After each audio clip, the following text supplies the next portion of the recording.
Le titre de ce livre, Les paraboles de notre Seigneur Jésus-Christ. Nous entrons présentement dans la 75e partie de ce livre, partie 75, je répète. Il est écrit par le bien-aimé frère Christian Brun.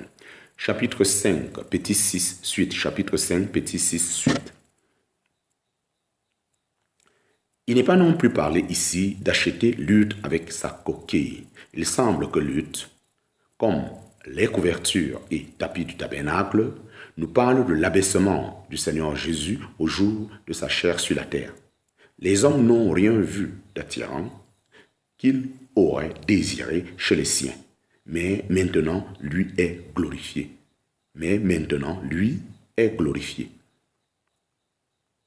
Un autre point encore nous frappe en comparant les deux paraboles. Dans la parabole du trésor dans le champ, le Seigneur parle au présent de la joie qu'il a. Il s'en va et vend tout ce qu'il a et achète le champ. Dans la parabole La perle de grand prix, le Seigneur utilise le passé et dit « Et ayant trouvé une perle de très grand prix, il s'en alla et vendit tout ce qu'il avait et l'acheta. » Pourquoi cette différence de manière de s'exprimer du Seigneur? Il n'est pas possible qu'elle n'ait pas de signification.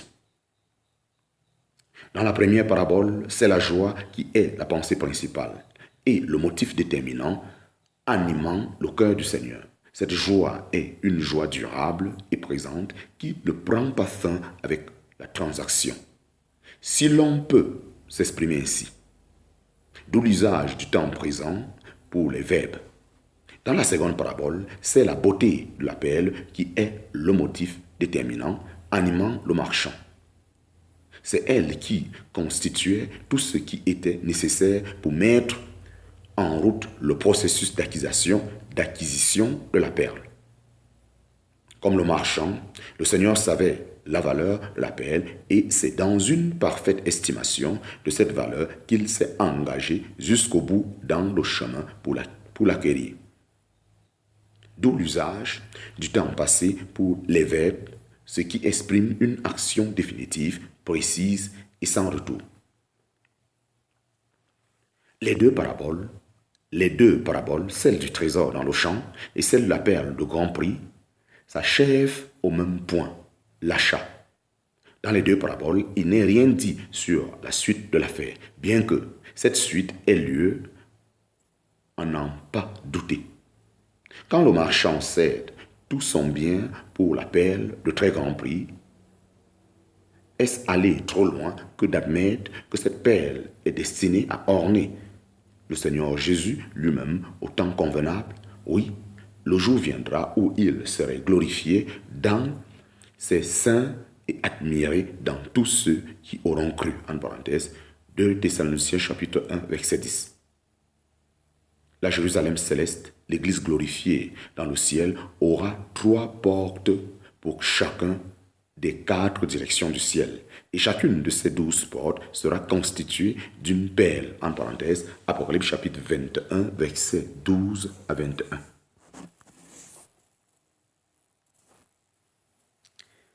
Quel que soit le côté par lequel on s'approchera de cette ville, on verra toujours la beauté éternelle de l'assemblée, le fruit des souffrances de celui qui l'a aimé et qui s'est livré lui-même pour elle. Encore une comparaison pour finir. Entre les paraboles, par ailleurs, si dissemblables du grain de moutarde et de la perle de grand prix, il y a quand même un point sur lequel elles s'accordent. Le grain de moutarde, comme la perle, commence par quelque chose de très petit avant de croître. L'arbre croît à partir d'un petit grain de moutarde et la perle croît à partir d'un petit grain de sable qui a pénétré dans l'huître. Mais quelle différence de résultat! La perle ne devient jamais très grande en taille, mais sa valeur peut être inestimable. Nous retirons donc de ces deux paraboles la leçon que la grandeur extérieure n'est pas tout. Ce n'est pas d'après cela que la vraie valeur peut être déterminée. Chapitre 5, petit 7. Chapitre 5, petit 7. L'eau filet et les poissons. Chapitre 5, petit 7. L'eau filet et les poissons. Nous arrivons à la dernière et 6e parabole du royaume des cieux de Matthieu chapitre 13. Pour la 6e fois, une parabole est introduite par l'expression « le royaume des cieux est semblable ». Le premier mot encore insiste en outre sur la liaison avec les 2 paraboles précédentes, le trésor dans le champ et la perle de grand prix. La parabole du filet et des poissons dont nous occupons maintenant ressemble beaucoup par sa structure et son langage à la parabole de l'ivraie du champ, la première des 6 paraboles. Dans les 2 paraboles, il est question de bons et de méchants et dans les 2, le Seigneur introduit dans son explication la consommation du siècle, en parenthèse, littéralement l'achèvement de l'ère à laquelle se rattache le jugement. À un certain point de vue, l'interprétation, la 6e parabole du royaume des cieux, en parenthèse, la 7e parabole au total, offre les plus grandes difficultés. On ne s'étonne donc pas des différences qu'on trouve dans les commentaires. Beaucoup de commentateurs diffèrent la scène qui s'y déroule et que nous dépeint la parabole au temps qui suit l'enlèvement de l'Église et ils voient, par exemple, dans les bons poissons, une image des nations qui seront introduites dans le royaume au temps de la fin, en parenthèse, Apocalypse chapitre 7, verset 9 et suite. Pourtant, comme nous l'avons vu avec le trésor dans le champ, l'introduction des nations dans le royaume de paix du Seigneur n'appartient pas au mystère du Nouveau Testament ni aux vérités cachées dans l'Ancien Testament. La difficulté principale paraît résider en ce que l'on ne reconnaît pas la différence existant entre la parabole elle-même et l'explication ajoutée par le Seigneur. Si l'on ne comprend pas que, dans son explication, la parabole, le Seigneur va chaque fois bien plus loin que ce qu'il a dit dans la parabole, on ne trouve pas la clé à une interprétation correcte. On a vu aussi dans la parabole le livret du champ que la parabole décrit une scène autre que celle de l'explication. Il en est de même dans cette parabole du filet et des poissons.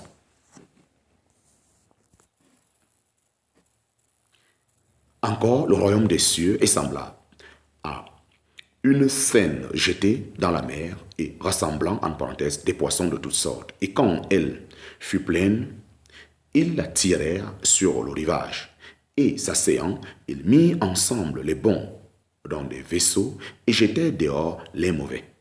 Il en sera de même à la consommation du siècle. Les anges sortiront et sépareront les méchants du milieu des justes et les jetteront dans la fournaise de feu. Là seront les pleurs et les grincements de dents, en parenthèse, Matthieu chapitre 13, versets 47 à 50. Commençons par considérer la parabole elle-même, verset 47 de Matthieu chapitre 13. Puis, nous verrons ensuite l'explication ajoutée par le Seigneur, en parenthèse, versets 49 à 50 de Matthieu chapitre 13. On pourra résumer la parabole elle-même en disant qu'elle concerne ce que font les pécheurs et que l'application du Seigneur concerne ce que font les anges. Chapitre 5, petit 7 sous 1. Chapitre 5, petit 7 sous 1. Ce que font les pécheurs. Ce que font les pécheurs. Dans la parabole, les pécheurs laissent traîner une scène. Dans la parabole, les pécheurs laissent traîner une scène. En parenthèse, le mot ne se trouve qu'ici dans le Nouveau Testament. C'est un grand filet permettant d'encercler des poissons entre la mer et le rivage et de ramener ces poissons au bord en tirant le filet qui reste en position à peu près verticale dans l'eau. Et la tire lentement, tendue entre deux bateaux, le filet se remplit ainsi progressivement de divers poissons, les rassemblant de toutes sortes.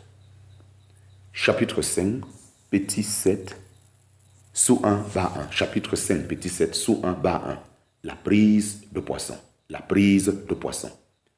Nous sommes frappés ici que ce sont des pécheurs qui sont au travail, non pas un homme, ni non plus le Fils de l'homme lui-même. Manifestement, il faut comprendre ce mot « les pécheurs » comme désignant les serviteurs du Seigneur qui jettent le filet de l'évangile dans la mer des nations, comparé à Apocalypse chapitre 17, verset 5. Pour gagner des âmes pour le Seigneur. Il s'agit d'une activité typique du temps du royaume des cieux et que nous devons en aucune manière perdre de vue. La mission du ressuscité à ses disciples dit bien « Allez dans tout le monde et prêchez l'évangile à toute la création ». En parenthèse, Marc chapitre 16, verset 15. Le Saint-Esprit qui devait descendre sur eux, une fois l'œuvre, la rédemption accomplie, leur donnerait la force et vous seriez mes témoins, avait-il dit, à Jérusalem et dans toute la Judée et la Samarie et jusqu'au bout de la terre. En parenthèse, Actes chapitre 1, verset 8.